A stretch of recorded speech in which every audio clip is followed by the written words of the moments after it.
on behalf of Sri Gauranitai, Srila Prabhupada, and the management of the temple, first of all, I'd like to take this opportunity to welcome everyone to another Sunday feast at our Prabhupada temple.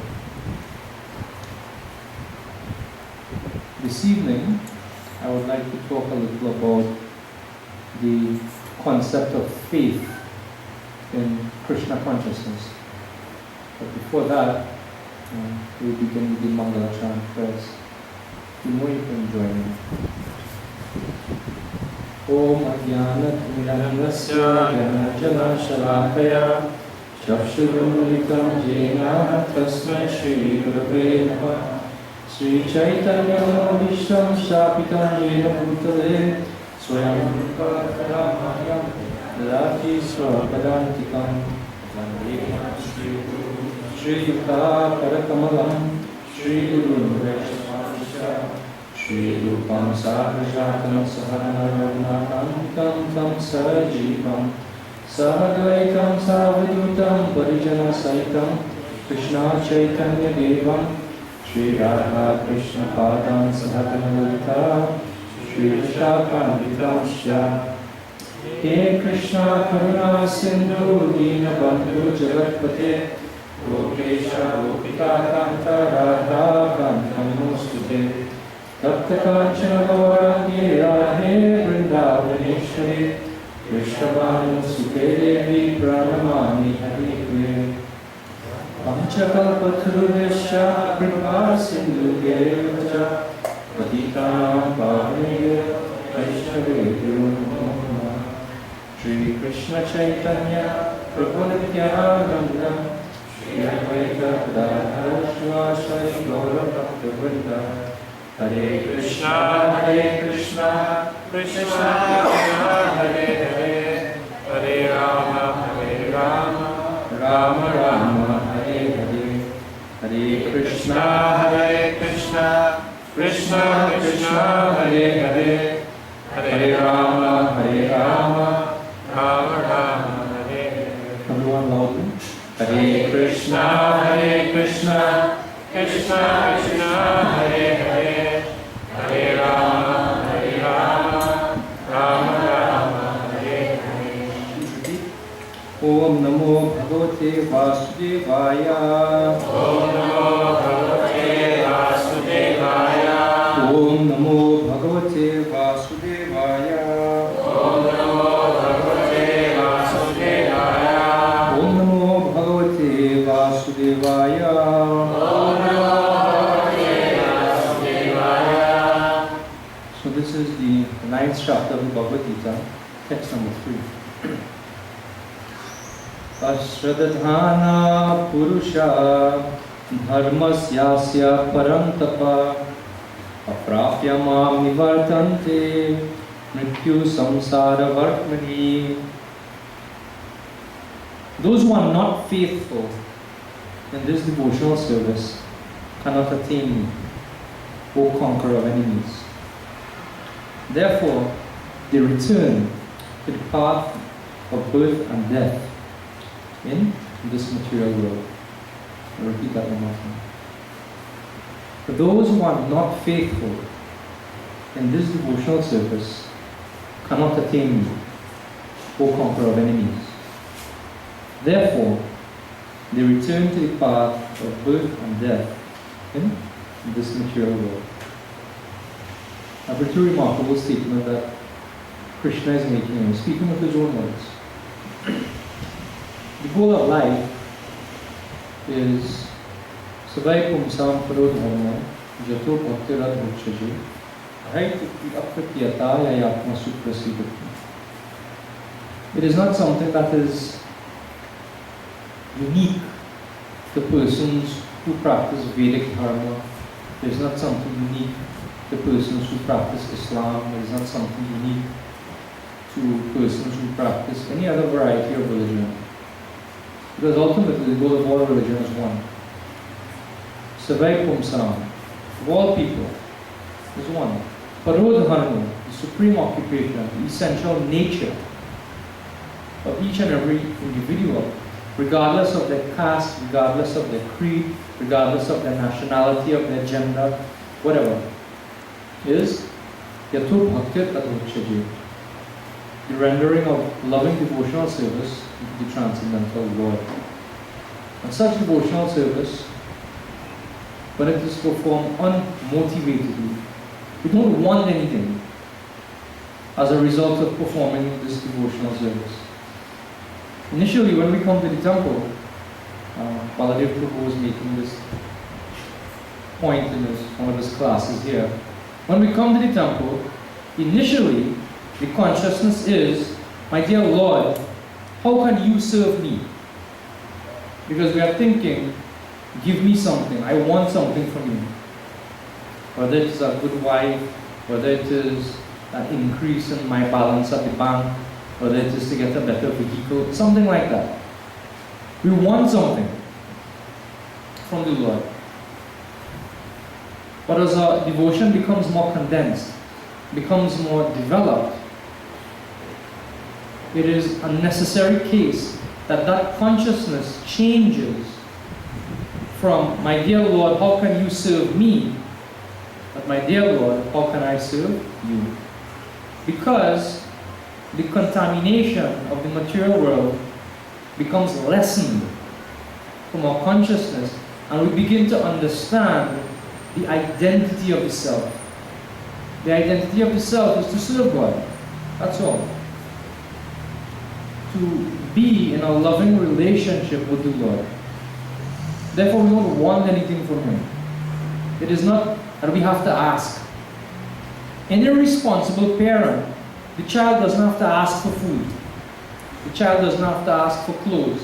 The child doesn't have to ask for love and emotional care. That's a part of the relationship. It exists in the relationship between the parent and the child. In the same way, those things exist naturally in the relationship between the devotee and God.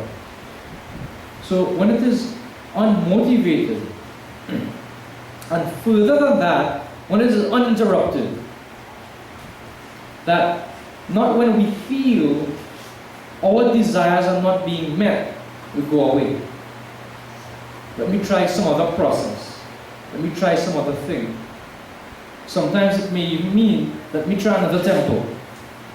Because our desires aren't being met. Management of this particular place isn't taking care of my desires. Because my desires are of primary importance. So when that isn't being met, let me go somewhere else and see where that can be facilitated. No. Unmotivated and uninterrupted. We become fixed. And when we execute devotional service, when we exist in a relationship with the Lord based on those principles, then Yayatma Suprasidi. We become completely satisfied. And every one of us is looking for happiness. Is it not? There's nothing that we do in life, we hope that the end result is pain.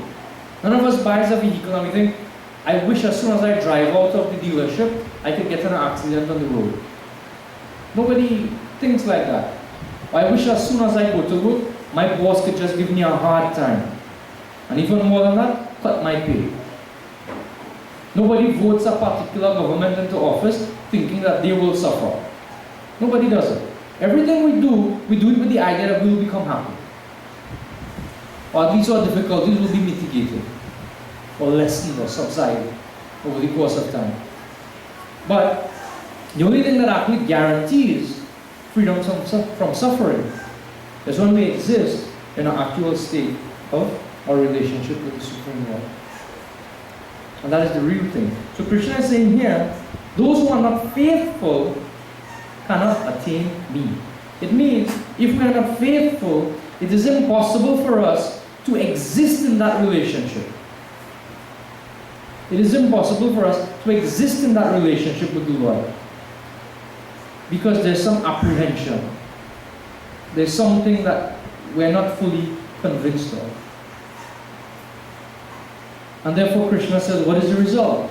If we don't have faith, we doubt what Krishna is saying in the Shastra, we doubt the words of the previous acharyas, we doubt Srila Prabhupada.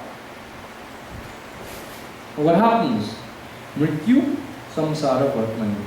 And we have to take another body. have to come back in the material world. This is the result of doubt. Now, doubt has its place. Doubt has its place in learning something new.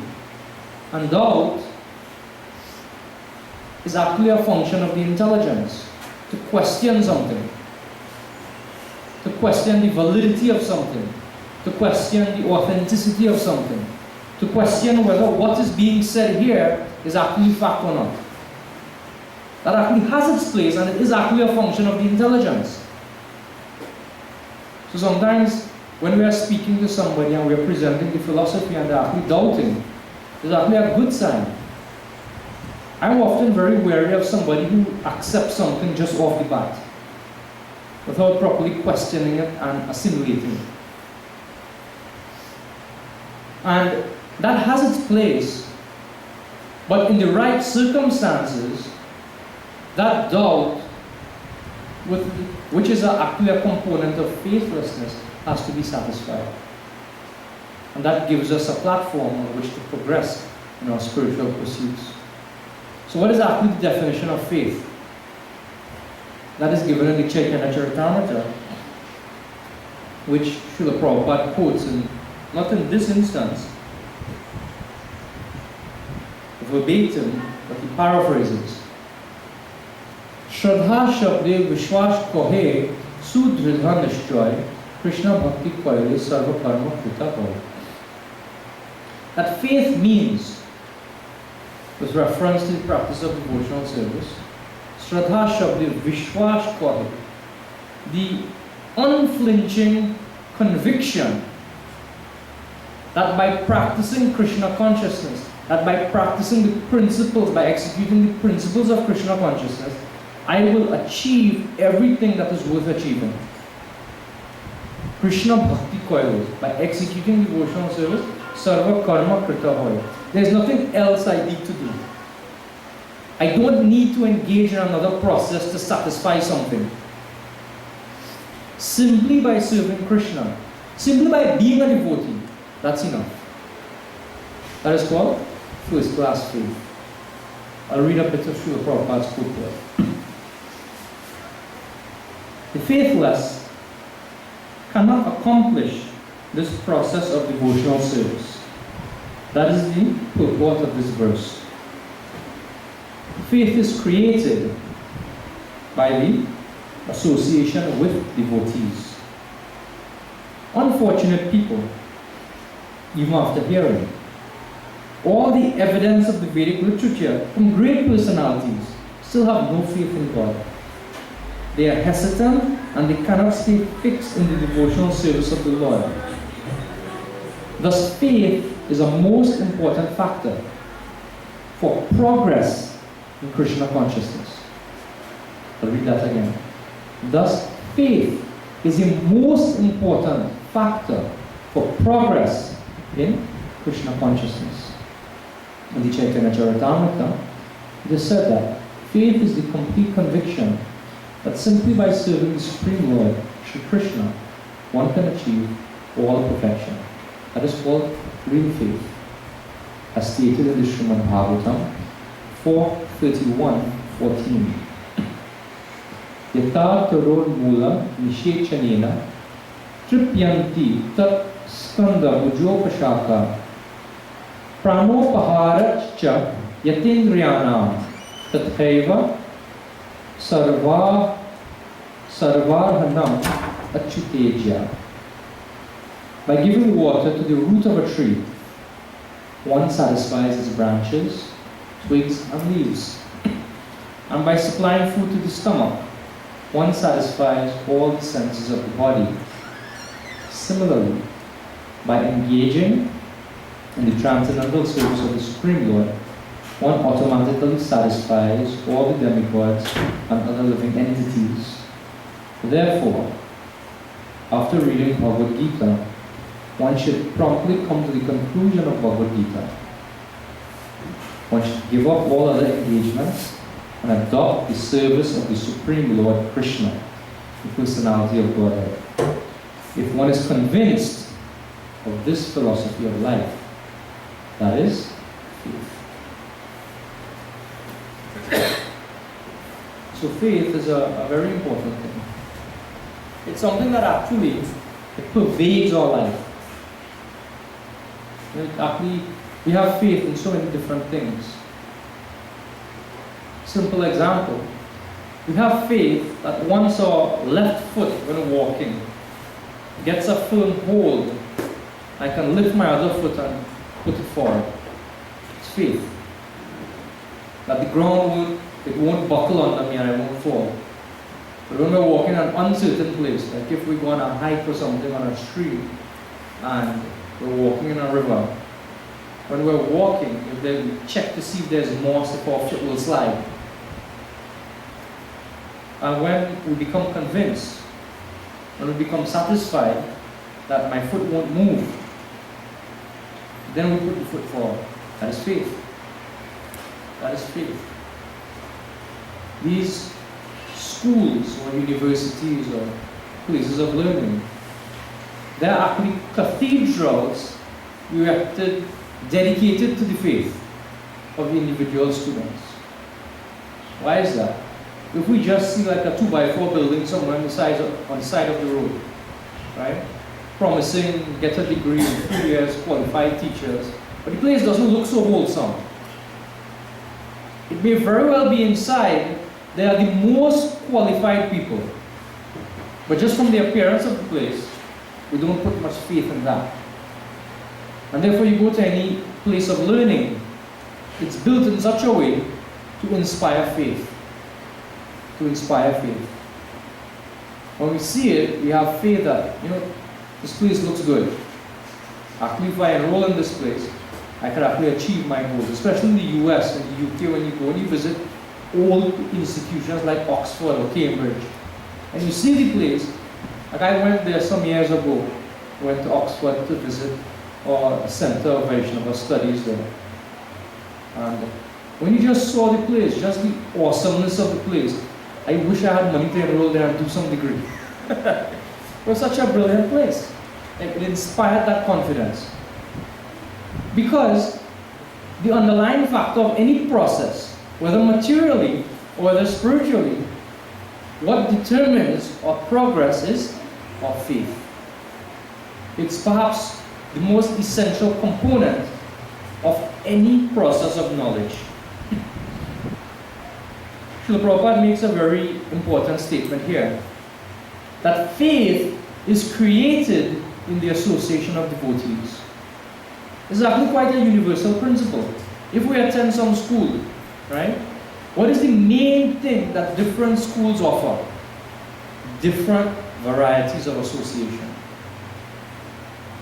We are actually discussing this I teach in one of the schools that doesn't provide the highest category of association.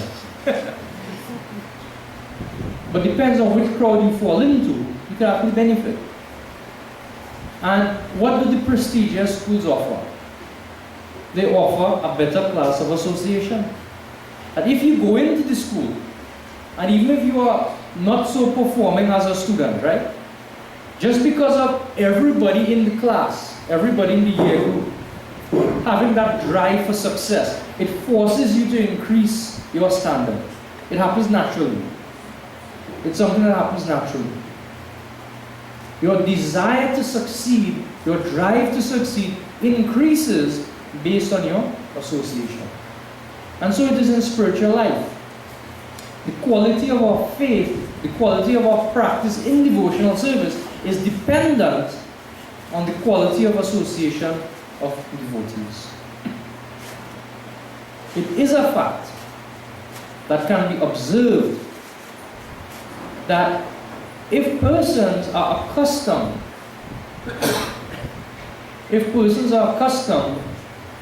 being in groups of devotees where the priority is to speak ill of other devotees, it is reflected in their attitude in the temple. It is reflected. If persons are interested, or if persons try to associate with persons whose main goal, or one of their primary activities, is studying and hearing Shastra. Or let's say, putting effort into their rounds, their daily vow of chanting minimum 16 rounds, then you find that those persons find it very hard and very difficult to willingly associate with those persons who delight in criticizing other devotees. It doesn't mix. Because they find that by being in that association, their consciousness becomes hampered. The association of devotees is such an important factor in the execution of devotional service that it is said that lava matra sadhu sangha sarva siddhi hoy, that simply by associating with a devotee for a fraction of a second, matra, if I remember correctly, that it's the 1/11th of a second, something like that. That's the value of time of one matra, lava matra. It said that if you have the opportunity to associate with a devotee for 1/11th of a second, you could achieve all perfection. Sadhu Sangha, Sarva Shastra Kohe. This is the verdict of all the Shastras. Sarva Shastra Kohe. That Lava Matra Sadhu Sangha, Sarva Siddhi Hoy. You get. So one time, this very sinful person was questioning that. Narad Muni went to them and asked this person that, you're very sinful, forget all this, and you just chant the name of Krishna. I can't remember the exact details of what he was doing. It wasn't very nice activities. And so, he said, but listen, you are saying, this was actually the brother of Ambarish Maharaj actually. Ambarish Maharaj was very saintly, very devout, perfected the execution of the 9 processes of devotional service, beginning with Shravanam Kirtanam. And he had a brother who was completely opposite. It was questionable if they came from the same source. Because they were completely opposite. He was actually called Paparaj, or the king of sin. He's so sinful. So Narad Muni, he went and tried to preach to him. And he said, but you are saying to do these things, but what is the value of that? My whole life, I have performed sinful activity. And Narad Muni said, no, but the Shastras say if you associate with devotees for even a fraction of a second, you could achieve all perfection. And then he stopped. He said, Narad Muni, think very carefully what you are saying. I know you are a very powerful Acharya. You have helped many people. You have helped many people. But you don't know the volume of sinful activities I have performed. How can just associating for a moment with a sadhu, just say 1/11th of a second, how can that help me in life? I don't think this is practical. And Narad Muni, this was the first time somebody actually questioned Narad Muni's preaching. This was the first time, so he was confused, he didn't know how to respond. So he said, well, let us go and ask my father, Brahmaji. So they went to Brahma. And they said, well, he wants to know, how is it that just by only, this is what the verse is saying, simply by 1/11, we speak about associate always with devotees. This verse is saying, if you just associate for 1/11th of a second with devotees, all perfection. So they asked Brahma. And Brahma scratched his 4 chins. He couldn't figure out what was going on. And he said, listen, let us go to Lord Shiva. He knows more than me. He knows more than me. So they went. And they questioned Lord Shiva. How is it by 1/11th second association with a devotee, a person can achieve all perfection? And Lord Shiva, he said, let's not waste time here. I didn't say this, Vishnu said. When you come to these kind of statements, there's only one person can make them, and that is Vishnu. Let us go to Vaikuntha and ask him. So they went. So now all 4 of them, Paparaj, Narad Muni, Brahma, Lord Shiva, they went and they met Vishnu. So they said, well, my dear Lord, This statement is so confusing to us. How is it that simply by associating for 1/11th of a second with a devotee, a person can achieve all perfection? And Vishnu smiled. He said, you want to know what is the value of even a moment's association with a devotee? I said, just see. This Paparaj is the most sinful of all persons. He just had a little association with Narad Muni. And just see the result of that association. Narad Muni, Brahma, Shiva have all have taken personal care to bring him directly to Vaikuntha. They have all taken care. He's in Vaikuntha. Now all you three, go back to your services and just leave him here. I will take care. So it sounds very nice, right? And we could say, well, we have associated with so many people, sannyasis coming here, even pure devotees within our own community, so many glorious devotees here in Trinidad. So then I could just drop back now. After all, we have a 2 months holidays, persons who have that facility. I could just go Maracas, Las Cuevas, drop back on the beach, drink some coconut, and I cool. What is the value of this? I already had more than 1/11. So he got one very small association and he went to Vaikuntha. But the amount of association I have had in my 15, 25, 30, 40 years of Krishna consciousness, Baba directly I will go to Golok Vrindavan. What is the need for all this thing now? So one devotee asked Srila Prabhupada that same question. Specifically asked this. Srila Prabhupada, you said that even 1/11th second association with the devotee, they will get all perfection. What does that mean? But we have seen so many people come and they met you. They met you. They even took initiation, but they left. They left. So what does it mean that 1/11th second association with a pure devotee? And that person will achieve all perfection. And Srila Prabhupada gave the most brilliant response. He said, a devotee is like fire, is like a match. And he said persons who come into his association, they are like wood or grass. The fire has the ability to burn all the time. But depending on the quality of the wood, it will ignite or not ignite. It will have a noted effect or it will have no effect at all. And Srila Prabhupada said, when somebody comes who is completely dry, when they come in contact with a devotee, even for a fraction of a second, that person just blazes. That person's devotional service immediately ignites and blazes.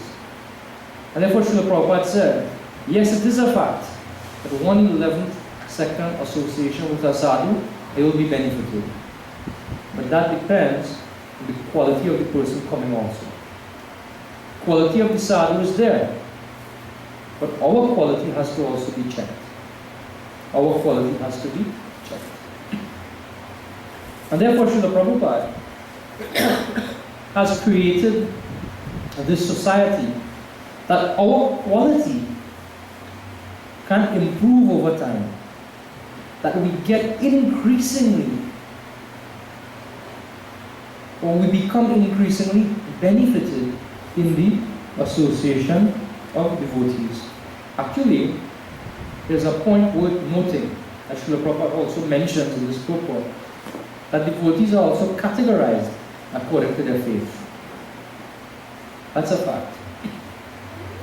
That a person who comes and they don't really become knowledgeable in the philosophy of Krishna consciousness, in the scriptural teachings of Bhagavad Gita, Srimad Bhagavatam, etc., the principles of devotional service. When such a person meets somebody who may be very fixed up in another process, even it be materialistic process or even some other religious process, that person may actually become convinced and leave. and Rupa Goswami and Acharyas, they mention that that person's faith is considered to be third class. They come, but they don't improve over time. They have some faith initially, but that faith is considered third class. They hear something else and they go. Or they become somewhat, they have sometimes what we call crisis of faith. That their questions aren't being satisfied, their doubts aren't being dealt with. And they leave. They leave, that's a fact. I'm sure many of us have seen that, right? Many of us have seen that. And then the second category of person is that they come and they have knowledge of Shastra. They become somewhat learned in the philosophy of devotional service and the philosophy of the Bhagavad Gita as taught by the Acharyas. And such a person, when they are met with opposing arguments, or when their own faith becomes questioned, when their own faith becomes shaken,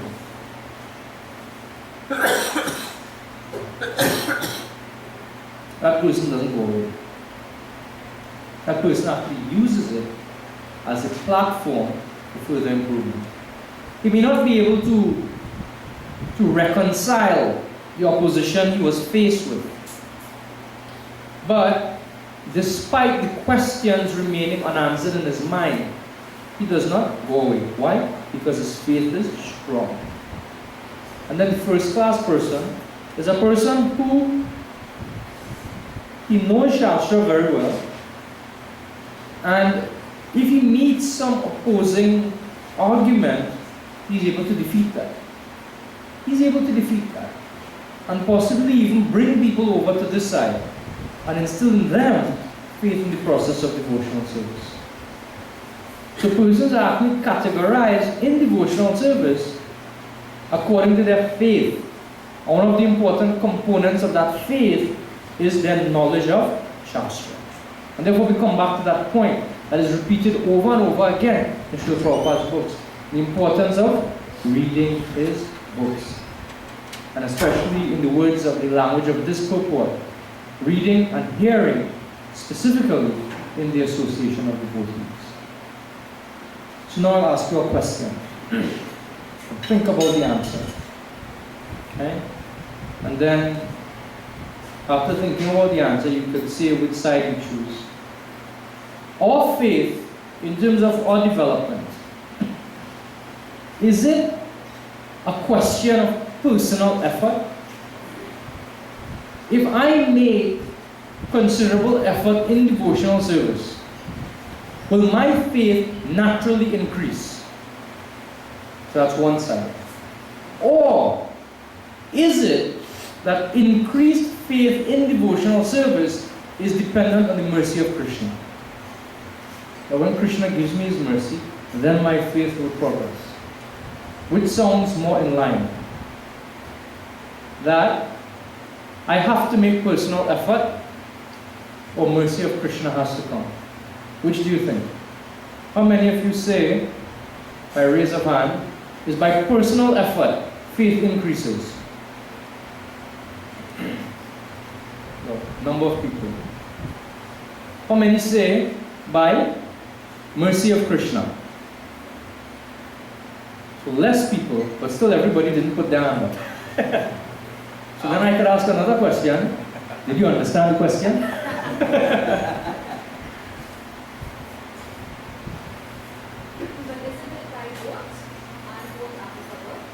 Both are applicable, that's the thing. Both are applicable. So, sorry for understand twice. And that's actually the point. Prabhu? The first one is based upon authority. That you must have authority to believe in a devotee who himself has authority. That may be yes. And the second question, you must have faith from the Guru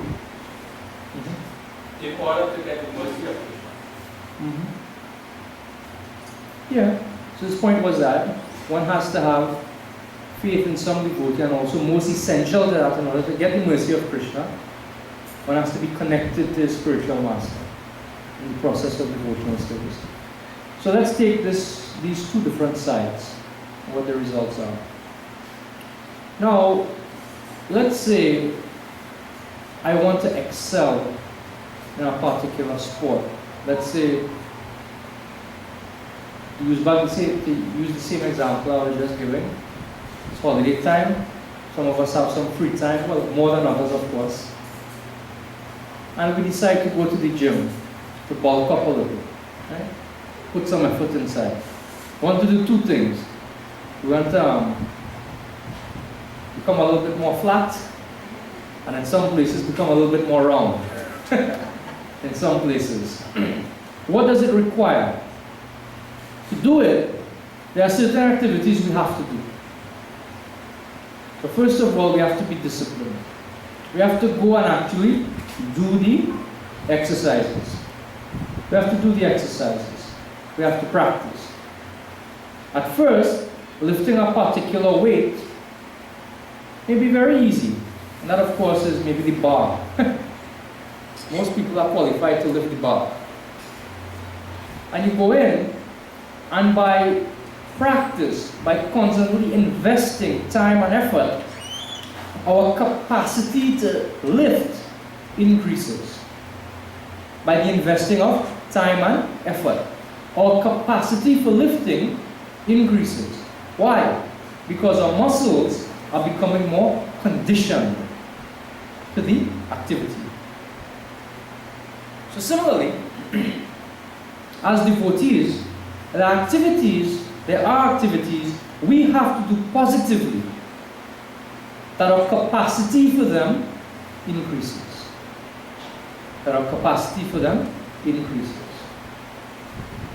Primarily, our dedication to the chanting of the holy name, the Hare Krishna mantra, especially for devotees who have taken the vow of initiation, chanting minimum 16 rounds. That is the most important positive activity that helps us increase our faith.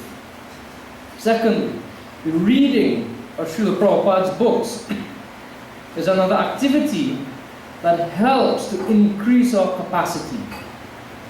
The listening to spiritual discourses, even if it is recorded, but ideally in the association of devotees, is another activity that increases our capacity. In other words, these activities are very important to our faith increasing. Why? Because when we chant diligently, something happens. Just as when we lift weights, we start off very light, but what happens? Our muscles experience some micro tears. When we lift weights, we're actually destroying the muscle, you know. But what are we doing? We're giving the muscle an opportunity to heal and become more dense and develop increased resistance.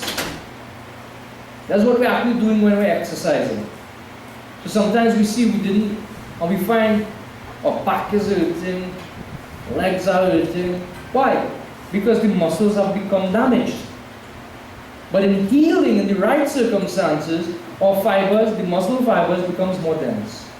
So similarly, by chanting, by hearing especially in the association of devotees, something is happening also. Our consciousness is becoming purified. And our spiritual awareness is becoming more fixed and more dense. And we're able, therefore, to resist the temptations that we get from the material nature on a daily basis. Our capacity for resisting increases. Why? Because we become increasingly protected by Krishna. Why? Because our faith is increasing in the process of devotional service. That happens. And similarly, to the person who is lifting weights, it is not only that he lifts weights. he has to do other things as well. He has to maintain a very specially formulated diet to facilitate his regime in the gym. He has to rest enough. He has to be very organized in the way he goes about his daily routine. If for nothing else, that he has time for the gym, which is the most important activity. That he maintains health, that he could continue to go to the gym, which is the primary activity. So secondarily, a devotee also has to do what? In addition to chanting, or rounds, or japa very attentively on a daily basis, we have to follow regulative principles. Very diligently. We have to organize our life in such a way that we have time for primary function, which is our spiritual practices. And by doing that, what happens? In the course of time, our faith increases. Our faith actually increases. It's something natural that happens. So what is the other side? In terms of mercy, there's a verse that comes to mind in the 7th chapter. Yes, text 21. That actually illustrates that point, that faith is actually given by Krishna. So this is one side. By our activity, our faith increases. And the other side now is, by Krishna's mercy, our faith increases. And this verse is text number 21 of the 7th chapter of the Gita. Yo-yo yam tunum bhakta shradhaya chitum ichyati tasya chalam shradham tam eva vidadamyaham. I am in everyone's heart as the super soul. And as soon as one desires to worship some devata, I make his faith steady so that he can devote himself to that particular deity. So Krishna here is speaking of somebody who doesn't want to worship him. He wants to execute some other process of devotion. He is the one actually who makes that person's faith steady in the other deity. Krishna does that. Likewise, Krishna is the one who makes our faith steady in him. Just as if we desire to worship Krishna, Krishna reciprocates with us. Process of devotional service is not one-sided. Process of devotional service is two-sided. Krishna is just not somebody sitting up on a high throne, just beckoning everybody to worship him. And if you don't worship, then lightning and thunder for you. No. When persons turn their attention to Krishna, Krishna reciprocates with them in a very positive way, in a very encouraging way. And this is the second kind of faith. I'll give an example to illustrate this. When we go to the doctor for treatment for some particular disease, like if you were hearing me and people who were with me in Guyana for this cough that doesn't seem to want to go away, a doctor may administer a particular treatment for a particular disease based on the symptoms the patient is manifesting. If I go off in the example, right, you could correct me. Right? But sometimes it is seen that even though the doctor would have done everything correctly based on the symptoms that were being manifest, prescribed actually the right medication that should have been prescribed in the right dosage based on how the person was manifesting. Still, there is no guarantee how the process of being cured will be manifest in that particular individual. True? Some persons, they may respond very quickly. Some persons may respond very quickly. They go to the doctor, first dose of the medicine, immediately they begin to feel relief. And some persons, after a prolonged period of time, only then they may begin to get symptoms of relief. And sometimes, I heard one doctor told me, and of course this was in India, they said very emphatically, they said, listen, we treat.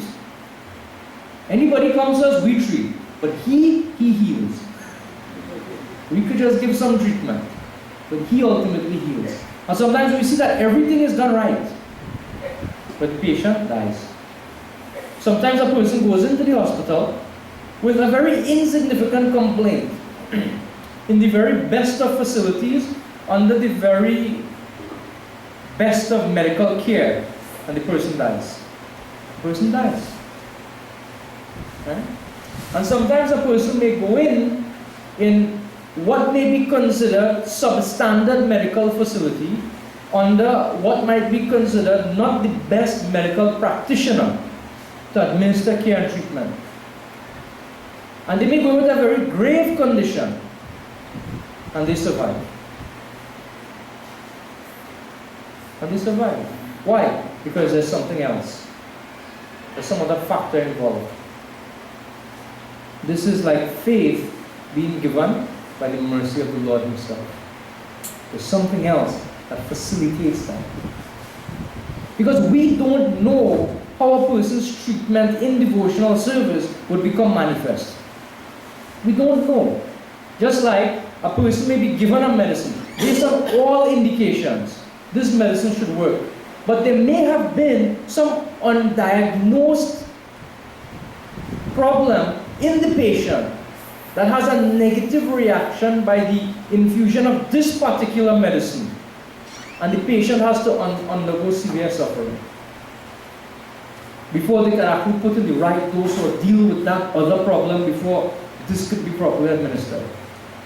Alright so far? And it happens. It happens. And similarly, when a person comes to devotional service, we come with what might be termed our metaphysical baggage. We come with that. There are various levels of karma, of reactions that are not dealt with in our consciousness. And therefore, our capacity for developing in devotional service is somewhat stunted because of the baggage that we come with. But there are those circumstances in devotional service. It may just be a single event that may take place in a devotee's life that may not have been based on how diligently he or she may have chanted their rounds, may not be based on how much they know Shastra, on how much they even be following principles. But some event may occur in a devotee's life that person's faith just skyrockets like a quantum event. It just happens. It just happens. A person's faith just goes on. And this is actually the difference in the two. By executing our devotional service in a regulated way very diligently, our faith gradually increases in the course of time. But when there's that special injection of the mercy of the Lord, that we may be going at this pace, little increase in the curve, and Krishna gives us some special mercy, faith just goes like this. Instantly it happens. It just jumps up. I'm sure if each and every one thinks about it, we've all had experiences like that in Krishna consciousness. It won't be going on. We have faith in the process. We have faith. We're executing our devotional service. And something happens, some event, and each of us could probably think back and remember one or even more events like that, when something just happened and our faith just became like it was like being embraced in a warm blanket on a cold night. Something just happened. And therefore faith can develop like that. So what do? Do we sit and wait for that blanket to drop? No. That blanket would come. It would come. It's our business as devotees to do those things that will help our faith in Krishna increase. That will help our faith in Krishna increase. And that is the process that Srila Prabhupada has given us.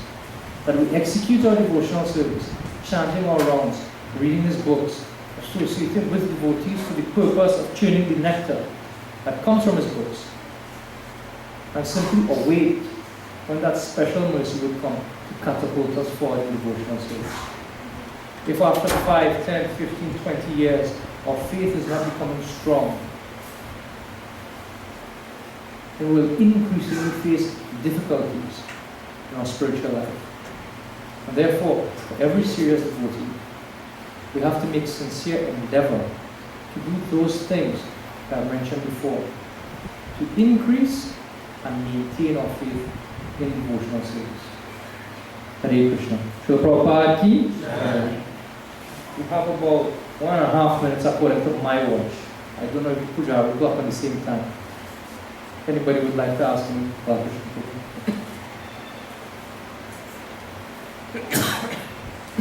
Young Prahlad was threatened repeatedly by the strong hands of his father. But he never gives up the faith of chanting the holy name. He was just doing a simple thing of just chanting, but his father wanted to kill him.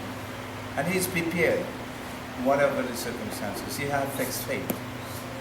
But I was thinking about the new devotees or young devotees in the early times who joined the movement in Moscow. And they are prepared to go through the same thing. They were young devotees. And it is within this present time. What type of faith that you will put those devotees? Are they fixed faith, or what type of faith they had that they will never give up Krishna consciousness even though to the threat of their life?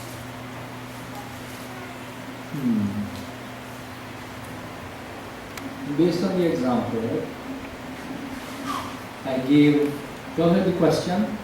There's a very nice history when our devotees from Russia joined. Many of them were tortured to the point of death and death. Torture, electroshock, and so many different things. Torture, practically killed in jail. And they would not give up their Krishna consciousness. They were not what we would call dry weather devotees. Merely exemplify what it means to survive a test of faith. How would we categorize that? So to quote the example in the very simple, that is where my mind is at the moment. Such a devotee, not ordinary. When they came extremely dry. As soon as they get out too much, blaze. That is all it is. As soon as they came, a little touch. You know, preaching started in Russia. Prabhupada was there for a few days, couldn't do any public programs, couldn't preach to anybody, couldn't talk to anybody publicly. Few people came and met Prabhupada, told one person, you should chant Hare Krishna and such, and initiated that person. That's a casual person in Russia. That is what started the preaching in Russia. A little bit association with Srila Prabhupada, that person started. When you hear about the story of the Russian devotees, the kind of faith that they demonstrate in Krishna consciousness, there's no question in my mind that these persons come with something. They come, even if they're not dry, they come with a lot of gas. So as soon as something touches them, blazing fire.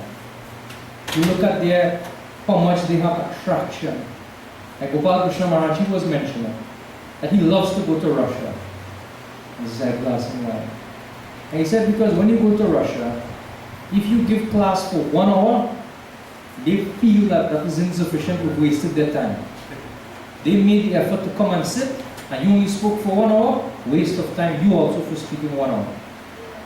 They like to hear class for minimum 2-3 hours. They are prepared to sit and listen. Anything less than that, they feel frustrated. I saw that personally. I feel that these people could have killed me. I was in charge of one seminar a few years back in Mayapur on behalf of the MIH. It was the first recording of the Kirtan Reform Workshop of Jayadvaita Swami. I had the opportunity to coordinate that in Mayapur. And when we went in, was a room maybe about big like this, a little bigger. And the people were packed in like this, listening to class in Russian, right? We're just packed in like this, listening to class. And the seat was just something like this, and the closest person to the seat was just right on the foot of the seat. There were people all around the seat, and this was how the people were packed in here in class. And I had to be the one to go into that room and tell these people, actually I have this room booked for some out here, my HE, you'll have to get out.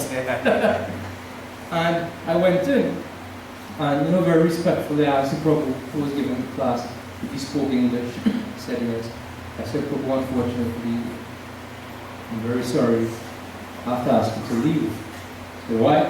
I said, because Jagwaita Maharaj at the MIHE have this room booked for a seminar. I'm very sorry, but please find another location to continue. And he started to speak in Russian to the crowd. Hardly any of them could speak English. And then you could hear the kind of things these people were saying. And it wasn't nice.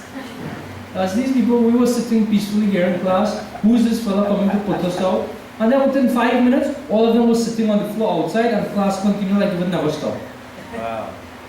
Class continued like it never stopped. Why? Because they came with something. If we want to empty the temple room, then we have to say, now is class. And you see how fast the temple room empties in Trinidad here.